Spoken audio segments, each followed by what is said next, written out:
J'arrive.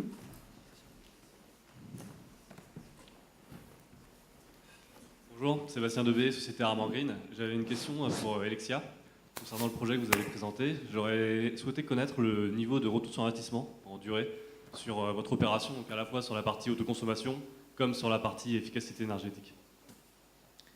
Sur la partie efficacité énergétique, on est un peu moins de 8 ans sur un contrat de performance énergétique, puisqu'on a fait l'ensemble de l'opération, y compris le tiers investissement et le financement. Sur la partie autoconsommation, en Italie, le tarif est assez élevé, donc le retour sur investissement est relativement rapide, mais on reste sur des durées de contrat de l'ordre de 20 ans comme en France. Autre question ?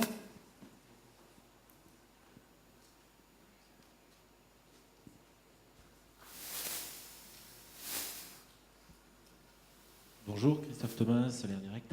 Je voulais savoir, tous ces systèmes, comment est-ce qu'ils communiquent avec le gestionnaire de réseau? À chaque fois, vous êtes connecté avec le réseau. Il y a un standard, on parle quelle langue? Comment ça se passe?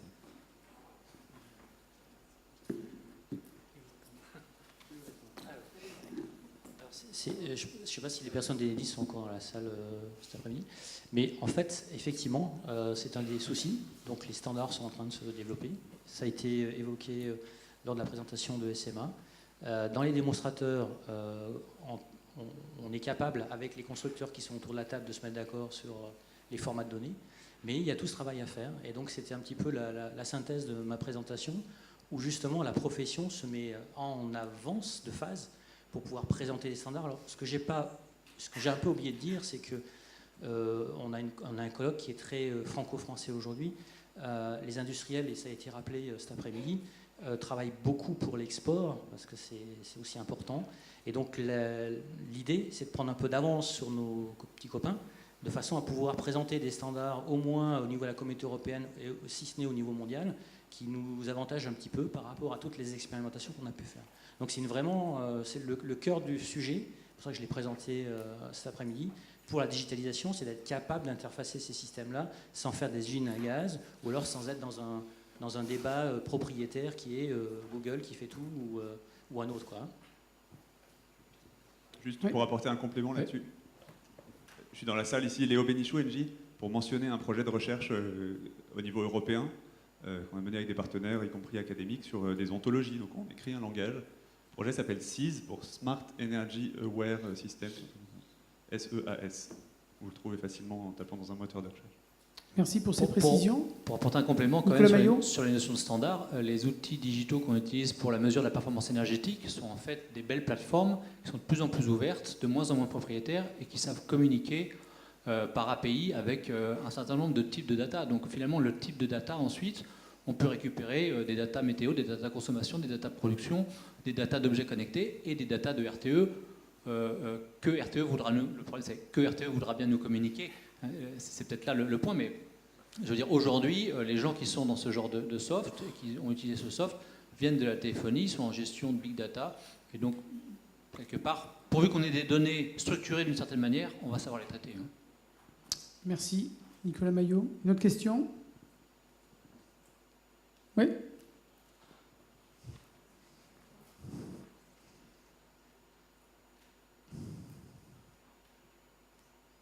Puisque vous ouvrez sur la question des data, qu'est-ce qui vous manque aujourd'hui, collectivement, pour travailler en termes de données des opérateurs réseau? Plus fort, on ne vous a pas entendu. Qu'est-ce qui manque aujourd'hui pour pouvoir construire plus de valeur dans des systèmes comme ça, en termes de données communiquées par les opérateurs réseau? Qu'est-ce qu'il vous faudrait que vous n'avez pas? Vous travaillez chez Engie. Voilà. C'était bien de détailler. Nicolas Maillot? Il nous manque des données, on en a. Alors c'est vrai que, j'allais dire, en France, parce que je peux comparer la situation française et Italie, c'est sûr qu'on n'a pas des données, on n'a pas des compteurs bidirectionnels partout. Donc rien que ça, il nous le manque pour pouvoir piloter, disons, et avoir en tout cas l'information. Voilà. Mais après, il y a un certain nombre de données qui existent, qu'on peut trouver avec Capfile ou d'autres, du gestionnaire de réseau. On peut trouver les signaux tarifaires, on les a. On a un certain nombre de choses. Le micro, Pascal. La question peut se retourner aussi à savoir qu'est-ce que vous attendez de nous? parce qu'on a beaucoup de choses à vous apporter. Et je crois que c'est ce qu'on évoque depuis ce matin, n'est-ce pas? Avant de répondre, Sandrine de Guillot, avant, et après vous répondez. Pardon, oui, juste un mot. Nous, sur la question des données, en fait, à l'échelle de l'autoconsommation collective et des exemples que je donnais moi, on est sur un monde où, en France, on est sur des démonstrateurs, et dans les démonstrateurs, nous, on a Enedis autour de la table, on a une discussion avec tous les acteurs locaux. Donc, en fait, le problème aujourd'hui, pour nous, n'est pas un problème de données sur ce type de projet.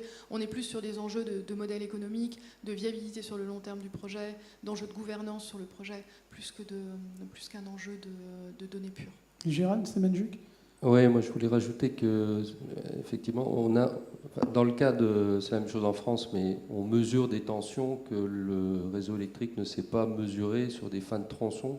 On génère tous les jours 2 à 3 gigaoctets de données, plus que Twitter sur les 15 millions de micros.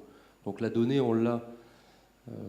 On en a même plus, et l'enjeu, c'est effectivement de les utiliser. Et sur Huawei, on peut restituer des informations aux gestionnaires de réseau. En France, aujourd'hui, on représente à peu près 70% du marché, là, maintenant, dans le présent qui est déjà du passé. Donc ça veut dire que sur les 5000, et particulièrement dans l'autoconsommation, on doit avoir une présence à 90%. Donc les 5000 installations qu'on a vues au premier semestre, on en représente 4500. Donc là, on est en mesure de donner des données, s'il y en avait besoin, qui ne sont pas nécessairement mesurées ou mesurables, sous réserve, bien sûr, que nos contrats avec des installateurs via les clients FENO permettent d'exploiter ces données. Mais on les a. Donc Vincent, quelles données vous voulez? C'est ça un peu la question. Est-ce qu'il vous propose aujourd'hui des données, finalement? On peut parler au présent, du futur et passé. Restons sur le On présent. s'élève. Restons sur le présent et le futur. Alors d'abord, je suis très content d'entendre qu'on n'a pas de problème d'open data ni d'interopérabilité, donc ça c'est une excellente nouvelle. Alors de quelles données on a besoin? Ils m'ont même demandé quel service, donc c'était plus large que ça. C'est là où je vais peut-être rajouter. Je pense qu'il existe... Pardon. Il existe beaucoup de données. La question, c'est comment on est capable de les avoir en temps réel. Parce que les données, elles existent. Voilà. Les données, elles existent. Donc les points 10 minutes, il n'y a pas de problème pour les avoir. Mais les points 10 minutes en temps réel, on peut l'avoir, mais là, on ne l'a pas toujours, quoi. Et donc là, il y a une question de service. J'entendais tout à l'heure, effectivement, qu'il y avait ce nombre de choses qui étaient au catalogue. Il y a un coût, voilà. Là, on va rentrer finalement dans la discussion du modèle économique, de l'économique.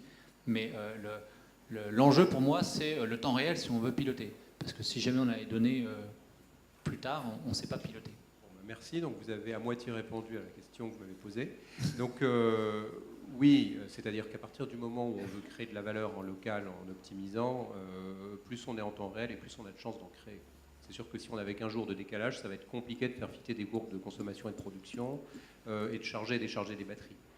Donc on a besoin des données, en temps réel, et ensuite les infrastructures. Alors vous avez décrit des choses très différentes, mais les différentes infrastructures IT que vous décrivez, qui facilitent l'interopérabilité. Je crois par exemple le schéma que Schneider Electric a présenté est bien parce qu'il est complet, et chacune de vos parties, ça c'est quelque chose qui permet de construire les modèles économiques. Donc pour nous, ces différents services sont très utile pour construire les modèles décentralisés. Chacun tous. Ensuite, est-ce qu'on est prêt à payer pour les données? Ça dépend des données. Parfait. Merci, messieurs, pour cet échange. Je vous invite à aller prendre un petit café. On se détend. C'est fini les questions? Non? Plus personne? Non, je crois que le café va faire un bon effet pour tout le monde. Donc, une vingtaine de minutes. Je vous demande d'être présent dans 20 minutes. On va se détendre un peu autour d'un café. Et puis, je vous dis à tout à l'heure pour la deuxième table ronde sur l'électromobilité, le stockage. Et on peut applaudir les intervenants de la première table ronde cet après-midi. Merci, madame. Merci, messieurs, pour la qualité de ces échanges. À tout de suite.